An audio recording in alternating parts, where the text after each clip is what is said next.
Gold Roger dan Monkey the Dragon sama-sama merupakan tokoh besar yang sangat populer, tapi masih cukup banyak misteri yang belum diketahui. Kali ini, Mimin akan membahas tentang perjalanan Roger dan Dragon berdasarkan informasi yang Mimin rangkum dari sumber manga, SBS, maupun databook. Juga, Mimin akan beropini tentang kekuatan mereka.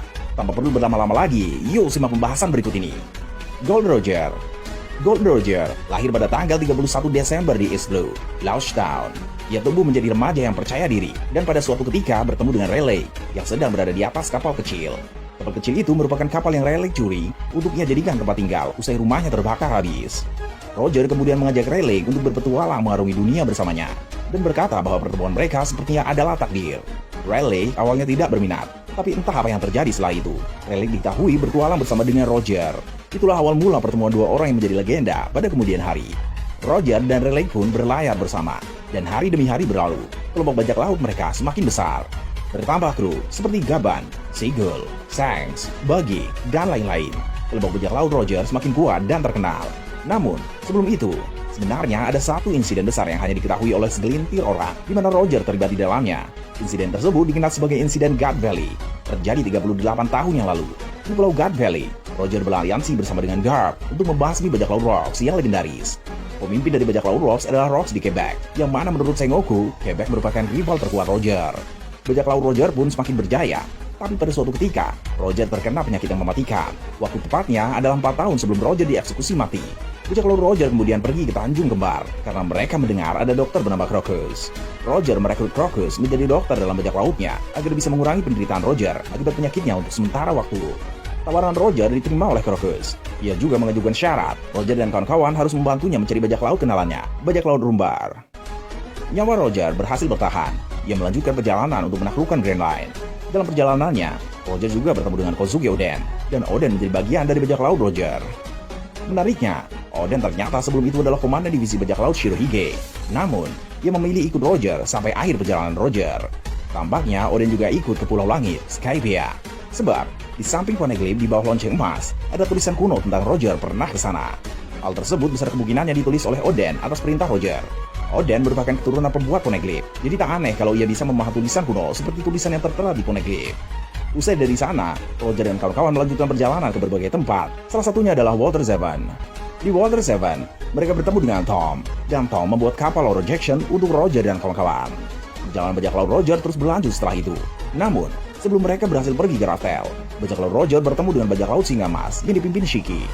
Shiki membawa armada besar dan menawarkan Roger untuk menjadi tangan kanannya. Shiki tahu Roger mengetahui lokasi senjata kuno, dan ia yakin kalau Roger bergabung dengan dirinya, maka mereka akan berhasil menguasai dunia. Sayangnya, Roger tidak tertarik pada kata menguasai. Baginya, kebebasan adalah hal paling penting. Jangan kerja sama Shiki ditolak. Shiki emosi dan memulai pertempuran bersama Roger. Pertempuran itu dikenal dengan nama Edward. Bajak laut Roger kalah jumlah dengan armada Shiki. Namun, karena cuaca yang tiba-tiba berubah secara ekstrim, armada Shiki mengalami kerugian besar dan mengalami kekalahan. Roger kemudian berhasil mencapai Raftel dan mulai diakui sebagai raja bajak laut. Setelah itu, Roger akhirnya memerintahkan pembubaran terhadap bajak laut Roger. Menjelang hari kematiannya, Roger berjumpa dengan Shirohige dan berbincang-bincang. Roger memberitahu soal namanya yang sebenarnya adalah Gold Roger, bukan Gold Roger seperti yang dipanggil pemerintah dunia. Roger juga memberitahu kepada Shirohige tentang apa itu Will of G.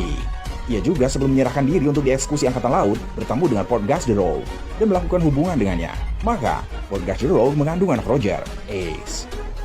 Sampai tibalah hari di mana Roger menyerahkan diri kepada angkatan laut, dan angkatan laut membuat hal itu seolah-olah adalah prestasi. Kejadian sebenarnya terdistorsi, seakan-akan angkatan laut berhasil menangkap Roger. Sebelum ia dieksekusi, Roger meminta Garp untuk menjaga anaknya, yang sedang dikandung oleh Portgas the Rogue. Roger pun dieksekusi mati di Lounge Town, East Blue. Hal itu menjadi awal mula terciptanya era bajak laut, karena sebelum mati, Roger berbicara soal harta yang ia tinggalkan. Banyak orang jadi semangat untuk mengincar harta tersebut, dan mereka pun menjadi bajak laut. Selama hidup, Roger telah melawan banyak orang kuat. Namun, yang diketahui menjadi lawan-lawan terberatnya adalah Rocks di Quebec, yang adalah rival terkuatnya. Kemudian ada juga Shirohige, yang meski bermusuhan tapi menjadi akrab dengan Roger, terlihat saat mereka bisa berbicara santai sambil minum sake. Dan ada Garp, meski pernah kerjasama saat insiden God Valley, tapi Roger dan Garp tetap lawan yang telah nyaris saling bunuh berkali-kali. Roger jelas sangat kuat, namun bagaimana kekuatannya sesungguhnya belum diketahui pasti. Ia memiliki kekuatan yang dapat mendengar segala sesuatu. Dengan kekuatan itu juga, ia bisa mendengar suara Poneglyph, padahal Roger tak bisa membacanya. Menurut Mimin, Roger juga adalah seorang pengguna haki tingkat tinggi dan hebat dalam bermain pedang. Oh iya, waktu masih hidup, Roger memiliki bounty sebesar 5.564.800.000 berry. Monkey the Dragon. Monkey the Dragon merupakan karakter yang cukup misterius dalam cerita One Piece. Ia adalah ayah dari Monkey the Luffy dan anak dari Monkey the Garp.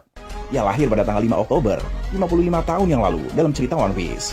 Dragon muda pernah terlihat saat ia sedang menyaksikan prosesi eksekusi mati Gold Roger. Saat itu, Dragon masih belum memiliki tato di wajahnya. Seiring berjalannya waktu, Dragon kembali muncul saat ia menyelamatkan Luffy dari Smoker. Saat itu, telah ada tato di wajahnya. Smoker juga berkata bahwa perintah dunia sedang mengincar kepala Dragon. Pada waktu itu, siapa Dragon sebenarnya masih menjadi misteri. Hingga Robin dalam chapter 432 menjelaskan tentang siapa itu Dragon. Jika banyak kelompok memilih untuk tidak terlibat masalah langsung dengan pemerintah dunia, ada satu kelompok yang secara terang-terangan ingin menggulingkan pemerintah dunia.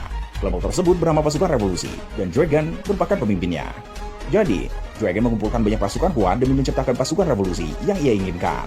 Sebenarnya, tujuan utama pasukan revolusi sedikit berbeda dengan penjelasan Robin. Wajar saja, karena pada saat chapter 432, Robin belum pernah bertemu langsung dengan mereka. Tujuan utama pasukan revolusi adalah menggulingkan Tenryubito, bukan pemerintah dunia. Namun, niat menggulingkan Tenryubito itu secara tidak langsung sama saja menentang seluruh organisasi dalam pemerintah dunia, karena Tenryubito sangat dilindungi. Selama perjalanan Dragon dalam membentuk pasukan revolusi, ia mendapat banyak orang-orang kuat. Selain Sabo yang jelas ditolongnya di Great Terminal, para petinggi pasukan revolusi lain tidak diketahui bagaimana bisa bergabung dengan Dragon. Dragon bersama pasukan revolusi pernah bermarkas di Baltigo, tapi kemudian pindah ke Kamabaka karena Kurohige menyerang Baltigo. Langkah demi langkah telah Dragon tempuh, sampai pada saat dimana ia memerintahkan Sabo, Karasu, Lindbergh, dan Morley untuk mendeklarasikan perang terhadap Tenryubito saat Reverie berlangsung. Namun, karena Sabo dan kawan-kawan juga harus menolong Kuma, mereka bentrok dengan Admiral Fujitora dan Admiral Ryokugyu. Kini keadaan dan keberadaan Sabo dan yang lain belum diketahui. Apa yang akan Dragon lakukan setelah ini pun masih misteri. Berbeda dengan Gold Roger, yang perjalanan dan langkah-langkahnya telah cukup banyak diketahui. Informasi soal Dragon tentang itu masih sangat minim sekali. Soal bounty, juga masih belum terkonfirmasi berapa bounty milik Dragon. Namun, jelas ia adalah orang paling dicari di dunia, yang mana bounty miliknya pasti sangat besar. Kekuatan Dragon juga belum diketahui. Ada banyak teori beredar, dan beberapa di antaranya sangat populer. Seperti Dragon adalah pemilik buah iblis paramesia cuaca, logia angin, dan zoa naga tertentu. Mimin sendiri lebih setuju dengan teori Dragon adalah pemilik buah iblis paramesia cuaca. Saat Luffy hendak dieksekusi oleh Buggy di Lost Town, petir menyambar Buggy. Saat Smoker menangkap Luffy, angin badai berhembus. Mimin rasa semua itu bukan kebetulan semata, melainkan adalah ulah Dragon karena ia bisa memanipulasi cuaca berkat kekuatan dari buah iblisnya. Baik Gold Roger maupun Monkey the Dragon sama-sama merupakan karakter kuat dan terkenal.